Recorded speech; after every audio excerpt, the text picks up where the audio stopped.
¿Qué estás haciendo, calabacita? Practicando.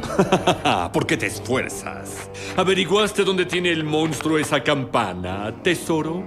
No es un monstruo y yo no soy tu tesoro. Esa campana tiene que ser mía. No quiero ayudarte más con tus robos. ¿En serio? ¿Y cómo sobrevivirás? ¿Con tu rostro? Quasimodo ve cosas que tú no. ¡No me digas! ¿Qué haría si tuviera un lamentable accidente? Si me obligas a subir a la torre con mis hombres y hacerlo por la fuerza, el jorobado podría salir lastimado. ¡No! ¡No lo hagas! Tú no lo harías. Si quieres salvarlo, saca al campanero de ahí mientras yo robo la Fidel.